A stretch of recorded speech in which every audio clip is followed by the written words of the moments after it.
Hello दोस्तों, आपका स्वागत है मेरे यूट्यूब चैनल आरजे ज्ञान क्लासेस में। तो ये है south east central railway Nagpur division का क्वेश्चन है, जिसका हम लोग विश्लेषण करेंगे पूरी अच्छी तरह से। और इसमें जो टोटल क्वेश्चन की संख्या है वो 201 है। ऐसा क्यों है? क्योंकि जब टेस्ट होता है तो किसी भी एक क्वेश्चन को आधार मान के पूरे टेस्ट के 4 ग्रुप तैयार किए जाते हैं। और जब 4 ग्रुप तैयार किए जाते हैं तो उसके लिए बहुत सारे क्वेश्चन को हटाया जाता है, बहुत सारे क्वेश्चन को ऐड किया जाता है।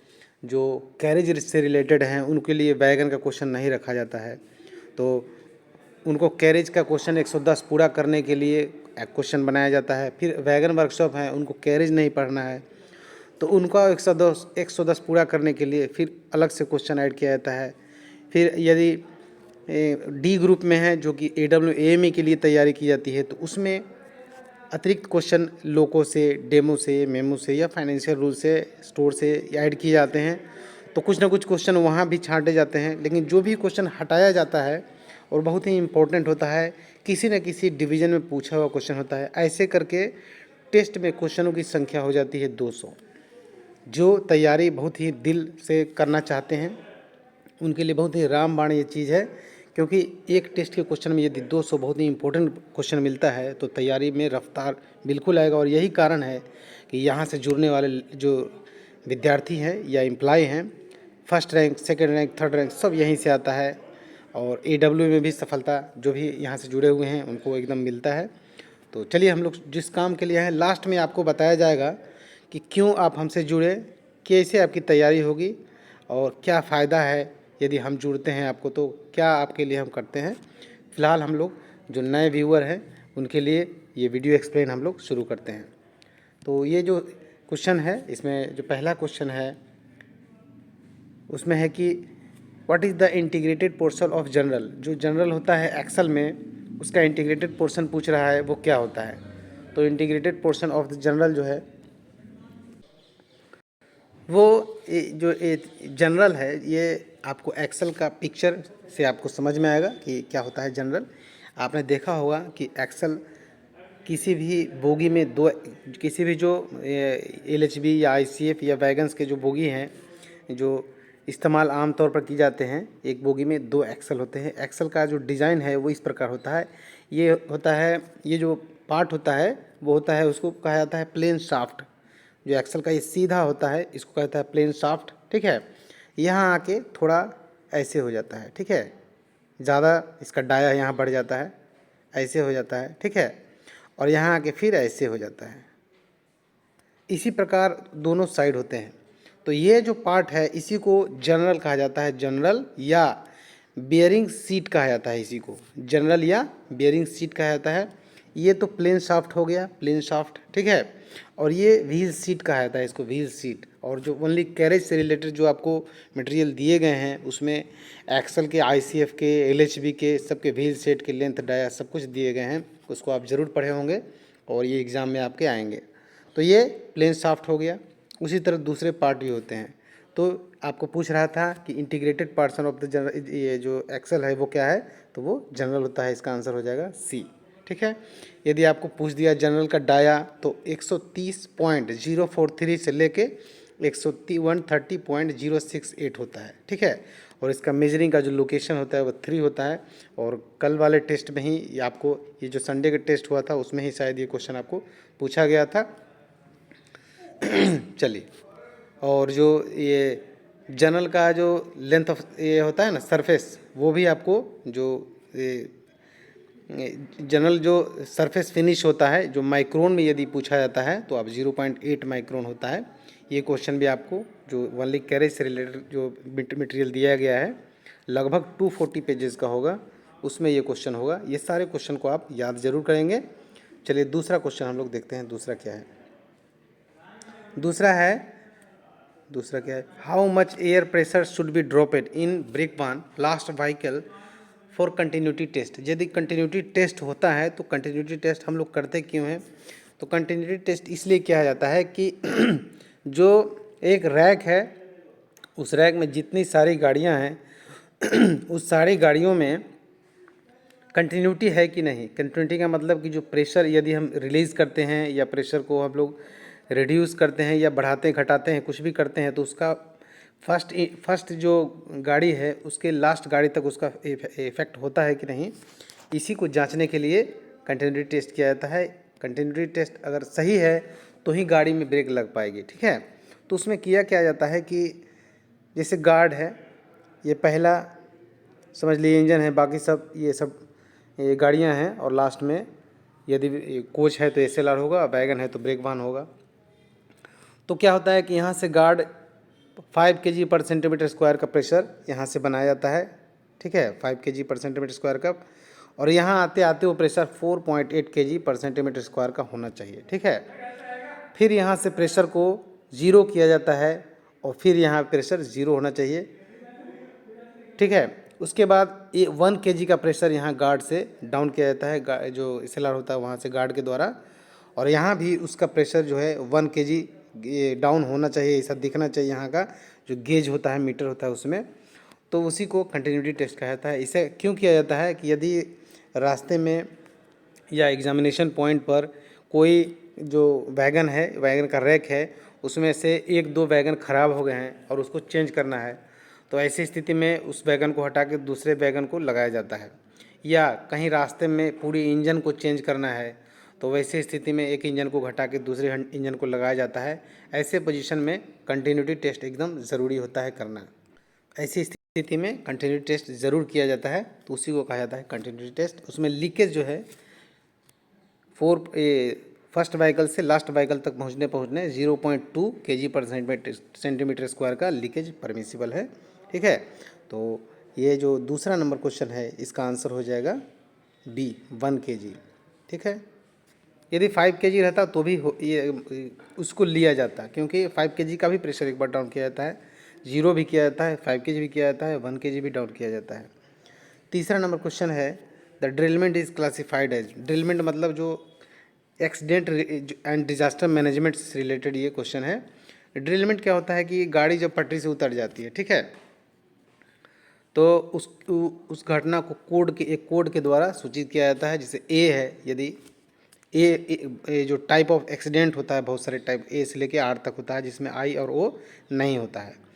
तो वो टाइप ऑफ एक्सीडेंट में ए अगर है, कोड ए का मतलब हो गया कॉलिजन, बी है तो इसका मतलब हो गया फायर, सी है तो रनिंग इनटू है रेड ट्रैफिक या जो लेवल क्रॉसिंग, ये सी टाइप का हो गया। डी में ड्रिलमेंट होता है, ई है तो एवॉर्टेड कॉलिजन होता है, ठीक है। जे है तो फेल्योर ऑफ रोलिंग स्टॉक होता है। इस तरह से ए से लेके आर तक होते हैं।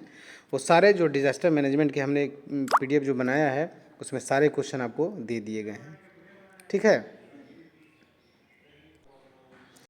आगे देखते हैं क्वेश्चन नंबर 3 नंबर क्वेश्चन क्या है। क्वेश्चन नंबर 3 हम लोग देखेंगे। 3 तो हो गया, जो ड्रिलमेंट होता है उसको डी से डिनोट किया जाता है, डी से। 4 number question, normally the HRE is use to ड्रिलमेंट रोलिंग स्टॉक। आमतौर पर जो HRE होता है हाइड्रोलिक रेलिंग इक्विपमेंट इसको कहा जाता है। इसमें क्या है ड्रिलमेंट रोलिंग स्टॉक, इसमें क्या होता है कि यदि कोई गाड़ी, जैसे ये ट्रैक है, ठीक है, और इस पर गाड़ी चलने वाली जो गाड़ी है, इसका पहिया इस तरह से है, इस तरह से है, मतलब पटरी से नीचे उतर गई है, तो फिर इसको ऊपर उठा के इसको एडजस्ट करके इस पर रखा जा सकता है। या गाड़ी ऐसे डाउन हो गई है, ठीक है, तो फिर इसको ऐसे खींच के भी सीधा किया जा सकता है। इसके लिए इसका HRE का इस्तेमाल किया जाता है। इसमें क्या है कि इस तरह से यदि ट्रैक हैं तो इसमें एक जैक होता है जो पेट्रोल इंजन से काम करता है, और ये इसके ऊपर अगर इंजन है तो यहाँ एक जैक लगाया जाता है, और ये जो पूरा सिस्टम है ये HRE कहलाता है। ये जैक से गाड़ी को उठा सकता है, अप कर सकता है, ठीक है, टॉपिंग कर सकता है, इसको टॉपिंग भी कहा जाता है। तो ये HRE का काम है। तो इसका क्या काम है, री रेल। इसका आंसर हो जाएगा री रेल। आगे देखते हैं question number 5। Full form of NDRF। देखिए ये नागपुर डिवीज़न का क्वेश्चन का को बेस बनाया गया है। ऐसा नहीं है कि सभी वही क्वेश्चन होंगे जो नागपुर डिवीज़न से पूछे जाते हैं। हमारे टेस्ट में जैसे ही क्वेश्चन आता है सबसे पहले तो उस क्वेश्चन को पूरी तरह से इधर उधर कर दिया जाता है। क्या इसलिए किया जाता है कि यदि टेस्ट आप दे रहे हैं तो कहीं कहीं से आपको कोई यूट्यूब चैनल वाले उसका वीडियो भी बना चुके होते हैं पहले भी, तो समय बहुत ही कम दिया जाता है ताकि आप चीटिंग भी नहीं कर पाएँ, और क्वेश्चन का नंबर तो आपको मिलेगा ही नहीं। जो पूछा जाता है हमारे विभागीय एग्ज़ाम में उसका नंबर पूरी तरह से चेंज कर दिया जाता है। तो आपको ढूंढने में इतना समय लग जाएगा जितना कम समय में आप अपना दिमाग लगा के इस्तेमाल करके बना सकते हैं। और बहुत सारे क्वेश्चन नए ऐड कर दिए जाएंगे, बहुत सारे क्वेश्चन आपको याद होगा तो उसको नीचे कर दिए जाएंगे। जो एक्स्ट्रा क्वेश्चन वीवीआई क्वेश्चन के पार्ट होंगे आप सिर्फ उसको याद करना है, टेस्ट का पार्ट नहीं होगा। ऐसे करके घुमा फिरा के टेस्ट लिया जाता है और इसका रिजल्ट ज़बरदस्त है, बहुत लोग सफल हो रहे हैं यहाँ से। आगे देखते हैं question number 5, full form NDRF. NDRF का जो फुल फॉर्म होता है वो होता है नेशनल डिजास्टर रिस्पांस फोर्स। ठीक है, नेशनल डिजास्टर रिस्पांस फोर्स इसका फुल फॉर्म होता है। तो 5 नंबर जो क्वेश्चन है इसका आंसर हो जाएगा बी। आगे देखते हैं क्वेश्चन नंबर 6 नंबर देखते हैं। Dash is the site in charge till the arrival of an officer eight accident site. जब दुर्घटना कहीं भी किसी भी जगह पे अगर दुर्घटना होगी, ठीक है, रेल से संबंधित यदि दुर्घटना होती है तो यदि जब तक जो है किसी अधिकारी कोई नहीं आ पाया है, दुर्घटना से संबंधित जो नियुक्त अधिकारी नहीं आ पाया है, तब तक उस जो साइट है उसका जो प्रभारी होगा यानी कि इंचार्ज जो होगा वो होगा ट्रेन मैनेजर। ठीक है, तो इसका आंसर हो जाएगा डी। आगे देखते हैं क्वेश्चन नंबर 7। 7 नंबर क्वेश्चन क्या है? 7 नंबर है फुल फॉर्म एचएलसी। एचएलसी का मतलब होता है हाई लेवल कमेटी। ठीक है, तो 7 नंबर जो क्वेश्चन है इसका आंसर हो जाएगा ए, हाई लेवल कमेटी। आगे देखते हैं question number 8। SLI stand for, SLI है safe load indicator. Safe load indicators को कहा जाता है SLI। ठीक है, और जो ऑप्शन है ए ऑप्शन में ये मौजूद है, SLI सेफ लोड इंडिकेटर। बहुत सारे डिजास्टर मैनेजमेंट के क्वेश्चन इसमें है। The purpose of match truck in 140 ton crane. 140 ton crane में जो मैच ट्रक दिया जाता है क्रेन के साथ, वो क्यों दिया जाता है? क्योंकि जीप जो है जीप उस पर रेस्ट कर सके। ठीक है, जीप या गिप भी उसको कह सकते हैं, तो ये उसी पर रेस्ट करेगा, इसके लिए मैच ट्रक दिया जाता है। तो 9 नंबर क्वेश्चन का आंसर हो जाएगा ए। आगे देखते हैं question number 10। Where is the headquarter of NDMA। जो NDMA है उसका हेडक्वार्टर कहाँ है? तो उसका जो हेडक्वार्टर है NDMA का वो है न्यू दिल्ली में। ठीक है, आगे देखते हैं question number 11। The important type of 140 ton crane in Indian railway are. भारतीय रेलवे में 140 टन क्रेन के जो महत्वपूर्ण हैं वो कौन से हैं? एक गोटवाल्ड है और एक क्वान शेल्डन है। ठीक है, गोटवाल्ड डिज़ाइन का जो क्रेन है वो जमालपुर में बनाया जाता है, और क्वान शेल्डन जो है इसका मेंटेनेंस लोअर परेल वर्कशॉप जो है मुंबई का है, वहाँ इसका मेंटेनेंस किया जाता है। तो ये भी याद रखिएगा, वहाँ अगर कोई एग्ज़ाम होता है तो उससे क्वेश्चन ज़रूर आएंगे क्रेन से। जमालपुर में और जो मुंबई में परेल वर्कशॉप है उसमें एग्ज़ाम होते हैं तो क्रेन से संबंधित क्वेश्चन जरूर आएंगे। और क्रेन का PDF भी हमने बनाया है, जो भी जमालपुर से जुड़े हुए लोग हैं उन सबको दिया गया है। और 9 तारीख को जमालपुर में एग्ज़ाम भी होने वाली है, और मुझे पूरी उम्मीद है कि जो भी यहाँ से जुड़े हुए हैं सारे के सारे जमालपुर में अच्छा रिजल्ट लाएंगे। आगे देखते हैं क्वेश्चन नंबर 12। 12 क्या है? Wood, paper and plastic are classified under. जैसे जो क्लास होते हैं फायर के, वो कई क्लास के होते हैं, और जो जलने वाली जो वस्तु होती है उसके आधार पर इसको क्लासिफाइड किया गया है फायर को। जैसे वुड, पेपर यानी कि जो लकड़ी या पेपर या इस तरह से छोटे मोटे चीज़ों की वजह से जो आग लगता है उसको कहा जाता है ए क्लास ऑफ फायर। ठीक है, तो इसका आंसर हो जाएगा सी, 12 का हो जाएगा सी। वुड पेपर वाला क्या होता है? ए क्लास ऑफ फायर। यदि बी क्लास ऑफ फायर है तो उसमें क्या होता है? लिक्विड जो होता है पेट्रोलियम होता है या केरोसिन है या उस तरह से संबंधित कुछ मटेरियल्स हैं, गैस है, ठीक है, या ग्रीस है, इसकी वजह से यदि कोई आग लगता है तो उसको कहता है बी क्लास ऑफ फायर। सी में होता है इलेक्ट्रिकल से रिलेटेड, शॉर्ट सर्किट से रिलेटेड कोई आग लगता है तो उसको सी क्लास ऑफ फायर कहता है। और डी क्लास जो होता है मेटल से संबंधित, मेटल भी बहुत सारे मेटल्स जो हैं वो जलते हैं, धातु, तो उससे संबंधित कोई आग होता है तो डी क्लास ऑफ फायर होता है। तो ये सब आप याद रखेंगे। आगे देखते हैं question number 13। First 2 digit in any PL number represent. जो PL नंबर होता है प्राइस लिस्ट नंबर उसको कहा जाता है। ये स्टोर से रिलेटेड क्वेश्चन है। किसी भी PL में 8 अंक होते हैं, 8 डिजिट होते हैं। ठीक है, तो कौन सा डिजिट क्या इंडिकेट करते हैं? जैसे गाड़ी का नंबर आपको मालूम होगा, वैगन में या कोच में, उस सब का नंबर का कोई ना कोई मीनिंग होता है। पीएल नंबर में उसी तरह का है। जो नंबर है रेलवे में किसी भी प्रकार का कोई नंबर है तो उसका कुछ ना कुछ मीनिंग होता है।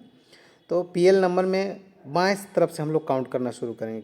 8 डिजिट इस तरह से लिखा रहेगा, समझिए कि 2 3 4 और 7 और लास्ट में 8। ठीक है, तो फर्स्ट 2 डिजिट होता है वो मेन ग्रुप होता है या ग्रुप होता है। ठीक है, फर्स्ट 2 डिजिट क्या होगा, ग्रुप या मेन ग्रुप होगा। उसके बाद के जो 2 डिजिट होंगे वो सब ग्रुप होंगे। सब ग्रुप कहीं भी आपने स्टोर, यदि कोई सामान लाने का स्टोर से मौका मिला होगा तो उसमें लिखा होगा वहाँ बोर्ड में कि कौन सा ग्रुप का सामान मिलता है। सबके ग्रुपिंग अलग अलग है।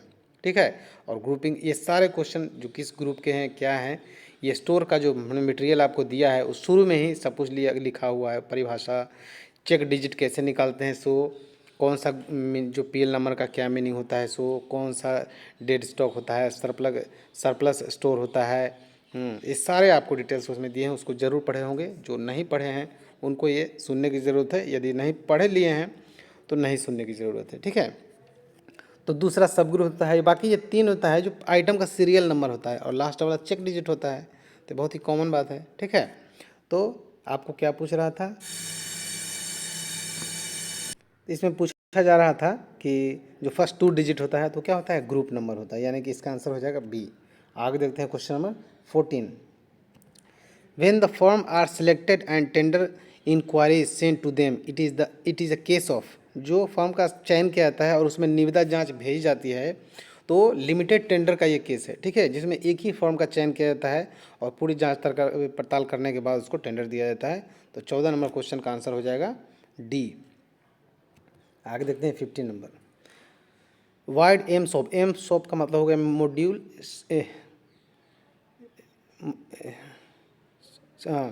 Schedule of power 2018। Indenter begin give power to indirect procurement of item without store requisition of value और इज रेट। मतलब कि जो डायरेक्ट कुछ खरीदना है, सीधी खरीदी करना है, यानी कि जो किसी प्रकार का जो फॉर्म या ये जो रिक्वेजिशन फॉर्म या इशू फॉर्म, इस तरह के फॉर्म के इसका इस्तेमाल नहीं करना है, और direct module schedule of power 2018। ठीक है, मॉड्यूल शेड्यूल ऑफ पावर 2018 के तहत जो है इसमें 15,000 की शक्ति दी गई है कि 15,000 का सामान आप बिना किसी लेखा जोखा के खरीद सकते हैं।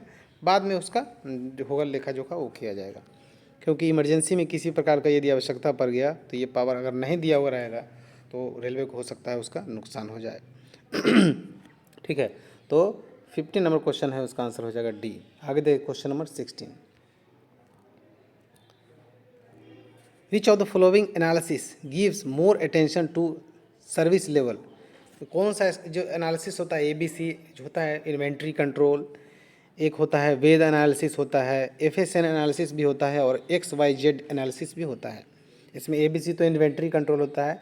वेद जो एनालिसिस होता है, वेद, वो वेद में वेद का V का अर्थ होता है वाइटल, E का अर्थ होता है इसेंशियल, और जो D है उसका डिजायरेबल होता है। वाइटल, इसेंशियल और डिजायरेबल।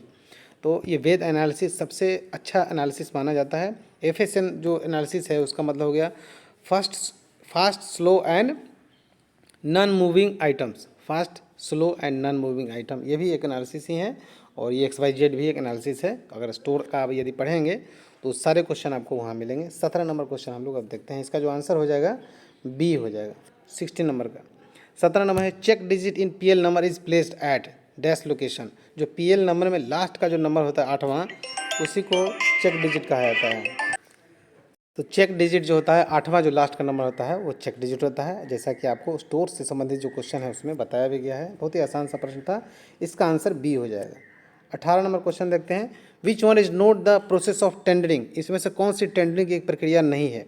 ओपन टेंडर भी होता है, लिमिटेड टेंडर भी होता है, और सिंगल टेंडर भी होता है। अभी जो इससे पहले के जो क्वेश्चन हमने बताया कि एक सिंगल टेंडर होता है, तो सिंगल टेंडर भी होता है। तो इसका आंसर है कि इसमें से नहीं पूछ रहा है तो सारे होते हैं, यानी कि कोई भी नहीं, ये ऑप्शन कोई भी सही नहीं है। इसका डी करेक्ट हो जाएगा। TOR होता है टर्नओवर रेशियो। ये किसका अनुपात होता है वही पूछ रहा है। टर्नओवर रेशियो किसका अनुपात होता है, TOR। ये जो होता है ये होता है बैलेंस एंड इशू का ये जो होता है अनुपात होता है, बैलेंस और इशू, कितना बचा हुआ है और कितना हमने इशू किया, इसी को होता है टर्नओवर रेशियो। आप भी कभी सोचे होंगे कि मेरा पैसा इस महीने इतना आया और इतना टर्नओवर हो गया, मतलब इतना अकाउंट में 40,000 50,000 आया और इतना गया, इतना बचा हुआ है, तो उसी को इसी तरह स्टोर में भी उसी तरह का कैलकुलेशन किया जाता है। तो 19 नंबर क्वेश्चन का हो जाएगा बी। आगे देखते हैं question number 20। In ABC analysis which item are given more attention from for inventory control point of view. Inventory control के दृष्टिकोण से किन वस्तुओं को अधिक ध्यान दिया जाना चाहिए ABC एनालिसिस में। तो ए कैटेगरी का आइटम है, इसका विशेष ध्यान देना चाहिए। और कई वीडियो में और जो स्टोर के हमने मटेरियल दिए उसमें आपको पूरी तरह से क्लियर कर दिया गया है कि आइटम 3 प्रकार के होते हैं, A, B और C। ए कैटेगरी में जो आइटम होते हैं वो टोटल आइटम का 5% होते हैं। टोटल आइटम कितना होते हैं? 5%। ए कैटेगरी में टोटल आइटम का 5% होते हैं, 5%। बी कैटेगरी में टोटल आइटम का जो होता है वो होता है 15%। और सी कैटेगरी में 15 और 5 जोड़ दिए तो 20 हो गया, कितना बचा? 80, यानी टोटल 100%। मतलब जितना सामान आएगा, 100 सामान आइटम हमने गिनती से मंगाया, 100 सामान, तो 5 सामान होगा ए कैटेगरी का, 15 जो सामान होगा गुड्स होगा वो बी कैटेगरी होगा, और 80 सामान सी कैटेगरी का होगा। लेकिन मूल्य रेट उस 5 सामान का ही टोटल दाम का 70 रुपया लग जाएगा। 100 रुपये का हमने सामान मंगाया है तो 70 रुपये का जो सामान होगा वो सिर्फ ए कैटेगरी का होगा और 5 ही सामान होगा, यानी कि कॉस्टली होगा। बी कैटेगरी का जो सामान होगा वो उसमें 20 रुपये का 15% होगा, लेकिन 20 रुपये का इसमें इन्वेस्टमेंट होगा, 15 ही सामान होगा। और सी कैटेगरी 80 सामान होगा, लेकिन इसमें सिर्फ 10 रुपये ही लगेंगे। तो आप जानिए कि सबसे महंगा आइटम ए कैटेगरी में होता है, तो ए कैटेगरी को ही क्या है, विशेष ध्यान दिया जाना चाहिए। तो इसलिए इसका आंसर हो जाएगा ए। अब इसका एक वेरिफिकेशन भी होता है। ए कैटेगरी जो आइटम होते हैं उसका जो वेरिफिकेशन होता है वो 6 महीने पर होता है। बी कैटेगरी के जो आइटम होते हैं उसका 1 साल में एक बार वेरिफिकेशन किया जाता है, क्योंकि थोड़ा कॉस्टली तो होता है लेकिन उतना नहीं। और सी कैटेगरी के जो आइटम होते हैं 2 साल में एक बार इसका वेरिफिकेशन किया जाता है। तो इसका आंसर हो जाएगा ए। आगे देखते हैं question number 21। In which form material not required are return to nominated store depot as a store code. Store code के अनुसार निम्न सामग्रियों की आवश्यकता नहीं होती है, उन्हें किस रूप में, यानी कि जिस सामान की ज़रूरत नहीं है तो स्टोर में रिटर्न करने के लिए जो फॉर्म का इस्तेमाल किया जाता है उस फॉर्म का नाम पूछ रहा है, ठीक है। और एक टेस्ट हमने लिया था जिसमें स्टोर से संबंधित बहुत सारे फॉर्म का जो है आपका डिटेल दिया था। उस टेस्ट का आपको नंबर यदि याद होगा तो उसमें जाके उस जो टेस्ट का जो पेपर है उसमें से याद जरूर कीजिएगा। स्टोर कोड से संबंधित बहुत सारे क्वेश्चन आते हैं, ठीक है। तो 21 नंबर हो जाएगा डी, यानी कि 1539 ये स्टोर कोड है और ये जो फॉर्म नंबर है, फॉर्म संख्या है। और इसको DS8 भी कहा जाता है, DS8, ठीक है। क्या कहा जाता है? DS8 भी कहा जाता है। आगे देखते हैं question number. Battery should be issued with dash principle. Battery जो होता है वो फीफो के प्रिंसिपल से शुड इशू किया जाता है। फीफो, फीफो क्या होता है? फीफो का मतलब होता है, फीफो का मतलब होता है फर्स्ट इन फर्स्ट आउट। यानी बैटरी जो है ख़राब होने वाली चीज़ है, ठीक है। तो जो पहले आएगा उसी को हम लोग पहले बांटना है और जो बाद में आएगा उसी को बाद में बांटना है। स्टोर में कोई भी सामान बांटने के लिए ही आता है, तो फीफो का इस्तेमाल करके स्टोर को बांटना है। तो इसका जो आंसर हो जाएगा वो हो जाएगा सी। आगे देखते हैं question number 23। Form number dash is use for requisition come issue note. कौन सा फॉर्म है जिसमें रिक्वेजिशन और इशू दोनों के लिए इस्तेमाल किया जाता है? ऐसा जो फॉर्म है वो S1313 है, ठीक है। इसका इस्तेमाल इशू और रिक्वेजिशन दोनों के लिए किया जाता है। तो 23 का हो जाएगा ए। आगे देखते हैं question number 24। Issue and recruitment schedule of for impressed store is prepared in form number. यानी कि जो निर्गम एवं पुनर्भुगतान जो होता है उसकी जो प्रपत्र संख्या यानी कि फॉर्म नंबर क्या है, तो वो होता है S1830। इसका होता है S1830, यानी 24 का हो जाएगा सी। आगे देखते हैं question number 25। What is the full form RSP। RSP का फुल फॉर्म होता है रोलिंग स्टॉक प्रोग्राम, जिसमें कोच वैगन और सब आ जाते हैं, ठीक है। तो 25 का हो जाएगा बी, 25 का बी। आगे देखते हैं question number 26। ISO certification for quality management system is, ISO से संबंधित जितने भी क्वेश्चन आ सकते हैं वो सारे क्वेश्चन टेस्ट में डाल दिए गए हैं। अभी कुछ दिन पहले 4-5 2-3 टेस्ट पहले एक टेस्ट हुआ था। मुझे सारे टेस्ट का जो है वो नंबर मालूम नहीं है, लेकिन जो किसी न किसी टेस्ट में हमने जो भी हमारे दिमाग में आता है कि आपके एग्ज़ाम के लिए बहुत ही इंपॉर्टेंट है, जैसे ISO बहुत ही इंपॉर्टेंट है, तो उससे सारे संबंधित क्वेश्चन एक ही बार आपके एग्ज़ाम में डाल दिए जाते हैं ताकि आपको आपके पास वो पहुंच जाए। ठीक है, और बाकी मटेरियल तो होते ही हैं तो, और वीडियो होते ही हैं। ठीक है, तो इसमें जो ISO है क्वालिटी मैनेजमेंट से सिस्टम से रिलेटेड जो ISO है वो कौन सा है, यही आपसे पूछा रहा है, तो वो है ISO 9001/2015। ठीक है, ये हो जाएगा। आगे देखते हैं क्वेश्चन नंबर 28।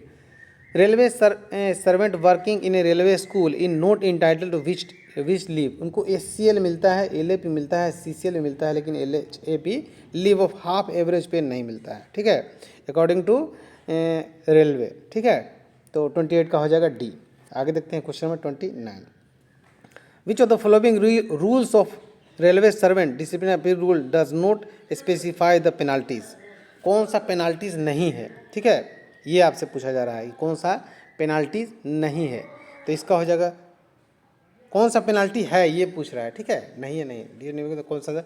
तो ये रूल नंबर 6 क्या है, पेनाल्टीज है। आगे देखते हैं क्वेश्चन नंबर 30। जो डिसिप्लिन अपील रूल का आपको PDF दिया गया है उसमें टोटल डिटेल्स रूल्स सहित दिए गए हैं, उसको ज़रूर पढ़िएगा। आगे देखते हैं question number 30। Which authority is empower to order for cut in pension of a retired railway servant under DNA proceeding. Discipline appeal rule के तहत जो है कोई भी रेल कर्मचारी यदि रिटायर हो गया है उसके बाद उसके पेंशन से किसी प्रकार की कटौती का जो प्राधिकारी होगा वो होगा प्रेसिडेंट, यानी भारत के राष्ट्रपति द्रौपदी मुर्मू वर्तमान में। ठीक है, हो सकता है जब वीडियो दूसरी बार देख रहे हो तो उसमें राष्ट्रपति चेंज हो गए हों। आगे देखते हैं question number 31। Dash is competent to consider a request to grant CGA in case of missing railway employ. कोई रेलवे एम्प्लॉय मिसिंग हो जाता है यानी खो जाता है, बहुत दिन के बाद घर में वापस भी नहीं आता है, तो जो है इसको CGA यानी कि कंपनसेशन ग्राउंड पर उसके घर में उसके बच्चे या उसकी पत्नी को नौकरी देने के लिए जो सक्षम प्राधिकारी होगा वो होगा GM यानी कि जनरल मैनेजर। ठीक है, और जनरल मैनेजर तो एक है नहीं। ठीक है, क्यों आपको बताया जाए, आपके डिवीज़न में यदि आप जिस डिवीज़न में हैं और आपके जनरल मैनेजर कौन है ये आपको ज़रूर याद होना चाहिए, क्योंकि डिपार्टमेंटल एग्जाम में इससे संबंधित खूब क्वेश्चन आते हैं।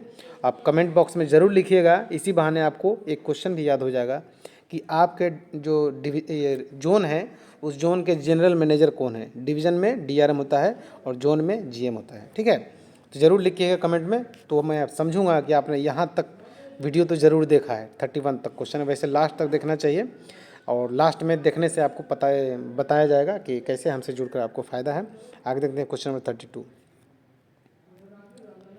जी, वीडियो यदि अच्छा लग रहा होगा तो वीडियो को लाइक ज़रूर कीजिएगा और चैनल को सब्सक्राइब नहीं किए हैं तो ज़रूर सब्सक्राइब कर लीजिएगा। ठीक है, चलिए 32 नंबर क्वेश्चन देखते हैं। Who is the appointing authority of group D in level 1। जो लेवल 1 होते हैं ग्रुप D 1800 ग्रेड पे, तो उसके appointing authority junior scale officer होते हैं, जैसे कि AWM या WM से ही काम चल जाता है। ठीक है, तो 32 का हो जाएगा A। आगे देखते हैं question number 33। Total number of RRB in India. India में टोटल RRB है 21। ठीक है, टोटल डिवीज़न यदि पूछेगा तो 68 और टोटल जोन्स पूछेगा तो 18। ठीक है, ये RTI में मांगे गए इन्फॉर्मेशन के हिसाब से आज के डेट के हिसाब से ये है। ठीक है, जब वीडियो आप देख रहे होंगे तो उस समय हो सकता है कैलकुलेशन हो जाए, और आज का डेट है 21 मई 2024। ठीक है, आगे देखते हैं question number 34। Government of India may sue or be sued by the name of union of India under which article. मतलब जो भारत सरकार के किस आर्टिकल के तहत जो है भारत संघ के नाम से मुकदमा चला सकती है या संघ के नाम से मुकदमा कर सकती है, तो वो आर्टिकल है 300 नंबर का जो आर्टिकल है उसमें कहा गया है कि भारत जो है संघ के नाम से मुकदमा कर सकती है। तो 34 का हो जाएगा B। आगे देखते हैं question number 35। How many sections covered under RTI act. RTI act में सेक्शन पूछ रहा है तो 10 सेक्शन कवर्ड होते हैं RTI एक्ट में, तो 35 का हो जाएगा A। 36 देखिए, central chief information commissioner CIC is appointed by, central chief information commissioner जो होते हैं वो प्रेसिडेंट के द्वारा अपॉइंट किए जाते हैं, प्रेसिडेंट के द्वारा। हाँ, तो सेंट्रल चीफ कमिश्नर जो होता है CIC, इसकी नियुक्ति राष्ट्रपति के द्वारा की जाती है। 36 नंबर जो क्वेश्चन है उसका आंसर हो जाएगा A, ठीक है, 36 का हो जाएगा A। आगे देखते हैं question number 37। Which category of pass PTO facility admissible to grade A and grade B railway employ, इनको A first class A pass दिया जाता है, फर्स्ट क्लास A। 37 का हो जाएगा B, 37 का B। आगे देखते हैं question number 38। Certificate which is not acceptable as proof of date of birth, date of birth के लिए प्रूफ के लिए एक्सेप्टेबल कौन सा नहीं है? तो हाई स्कूल सर्टिफिकेट भी चलता है।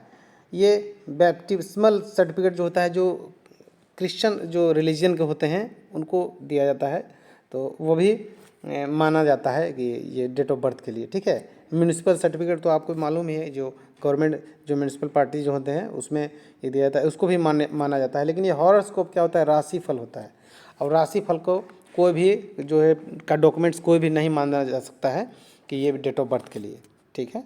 अब आधार कार्ड अगर होता तो वो माना जाता है। तो 38 का हो जाएगा D, ये नहीं माना जाएगा। आगे देखते हैं question number 39। The tractive effort of loco to the individual wagon is transmitted with the help of, जो ट्रैक्टिव इफोर्ट होता है वो ड्रॉ गियर के माध्यम से होता है। ड्रॉ गियर में ड्राफ्ट गियर जो है असेंबली इस तरह से किया जाता है कि जो इफोर्ट होता है ट्रैक्टिव उसको एब्जॉर्ब करता है, ठीक है। तो 39 का हो जाएगा B। क्वेश्चन नंबर 39 तो हो गया। 40 देखते हैं। Clevis and clevis pin are the part of, ये होता है ट्रांजिशन कपलर का पार्ट होता है, ट्रांजिशन कपलर, ठीक है। तो 40 नंबर क्वेश्चन का हो जाएगा C। आगे देखते हैं 41।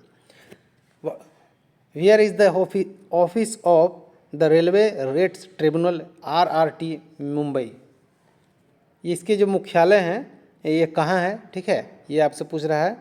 तो इसका जो मुख्यालय है चेन्नई, ये मिस्टेक से लिखा गया है, ठीक है, चेन्नई में इसका मुख्यालय है। 41 का हो जाएगा C। आगे देखते हैं क्वेश्चन नंबर 41 हो गया, 41 का C। 42 का देखते हैं। When was railway board formed, railway board का गठन जो पहली बार जो हुआ था वो 1905 में हुआ था, रेलवे बोर्ड का गठन। और उस रेलवे बोर्ड का पुनर्गठन जो है एक कमेटी के आधार पर किया गया था। उस कमेटी का जो नाम था वो एकवर्थ कमेटी नाम था, उसी के आधार पर रेलवे का पुनर्गठन किया गया था। तो 43 का हो जाएगा D। 44 देखिए। Where is main bench of CAT, CAT मतलब जो रेल में किसी भी प्रकार के विवाद या किसी तरह की समस्याएं होती है तो उससे संबंधित जो विवाद का निपटारा होता है वो कैट में ही होता है, ठीक है। तो 44 नंबर जो क्वेश्चन है उसका हो जाएगा न्यू दिल्ली। आगे देखते हैं क्वेश्चन नंबर 45।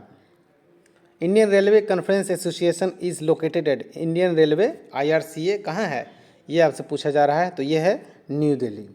आगे देखते हैं question number. What is the national academy of Indian railway NAIR provisionally known as, NAIR जो अभी LWM के एग्ज़ाम के पूरा जो जिम्मेवारी है उन्होंने ले लिया है नायर, और उसका जो पुराना नाम है वो रेलवे स्टाफ कॉलेज था, यही पूछा जा रहा है। 46 का हो जाएगा C। आगे देखते हैं question number 47। Shatabdi express was introduce to commemorate 10th anniversary of which leader, किस जो है नेता के 100वीं वर्षगांठ के अवसर पर जो शताब्दी एक्सप्रेस है उसकी शुरुआत की गई थी, यही आपसे पूछ रहा है। तो वो जो नेता थे वो जवाहरलाल नेहरू के नाम पर शुरू किया गया था, तो B इसका करेक्ट आंसर हो जाएगा। 48 देखिए।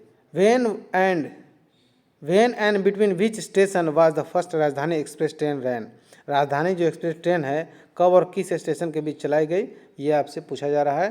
तो वो है 1 मार्च 1969 हावड़ा टू न्यू दिल्ली, ठीक है, ये C इसका करेक्ट आंसर हो जाएगा। 49 देखिए। When was the first electric train introduce in India, electric train जो है कब इंडिया में इंट्रोड्यूस किया गया, ठीक है, कब शुरू किया गया।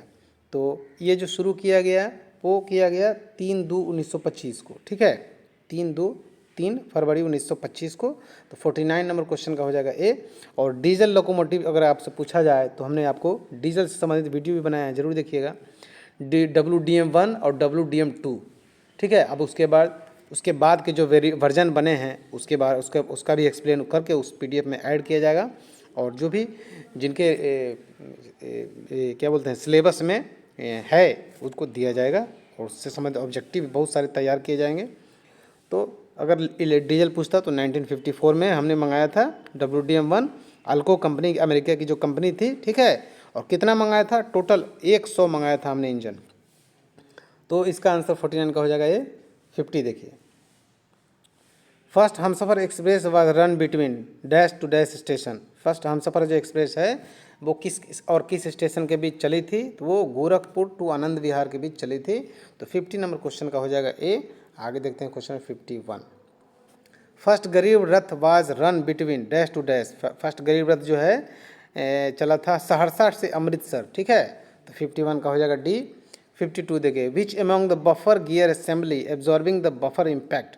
बफर गियर असेंबली में बफर इम्पैक्ट को कौन अवशोषित करता है, यानी कि एब्जॉर्ब करता है, तो वो ऑब्जॉर्व करने वाला है बफर स्प्रिंग, ठीक है। आगे देखते हैं क्वेश्चन 53।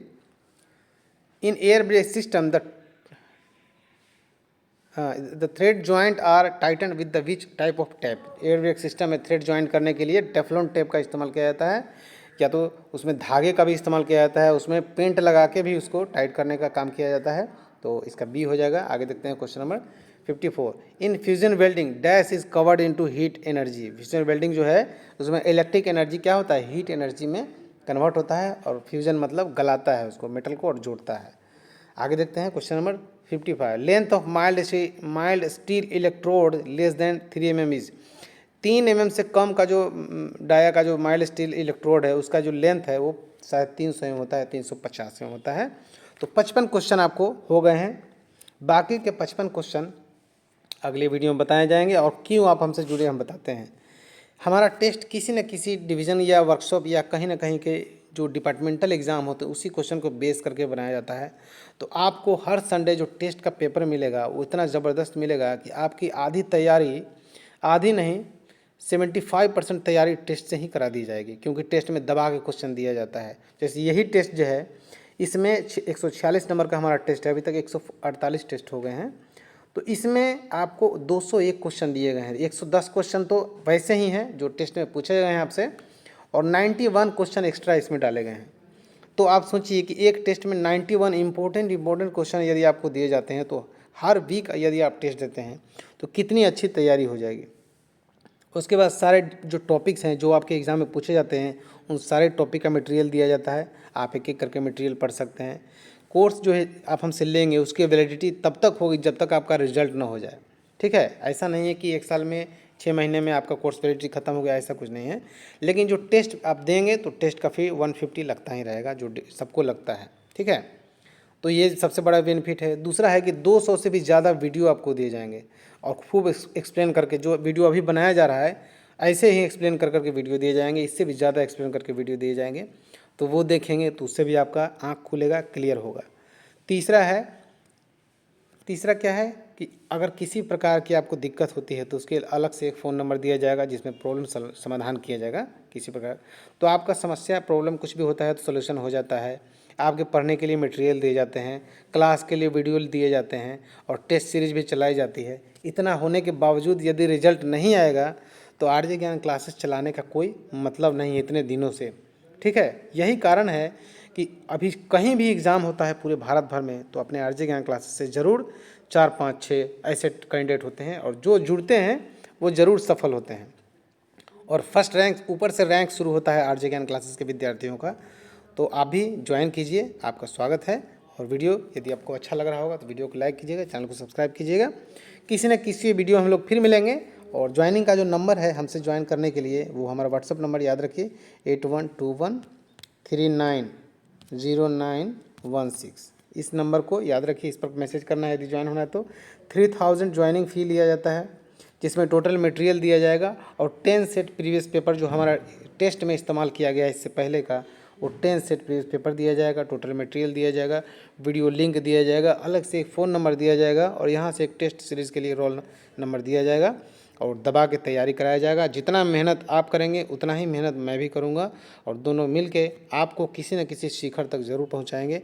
ऐसा मेरा शुरू से उद्देश्य रहा है, और ये उद्देश्य में अब तक सफल रहे हैं। आप लोगों का सहयोग यदि बना रहेगा तो आगे भी ज़रूर सफल रहेंगे। धन्यवाद दोस्तों, जय हिंद।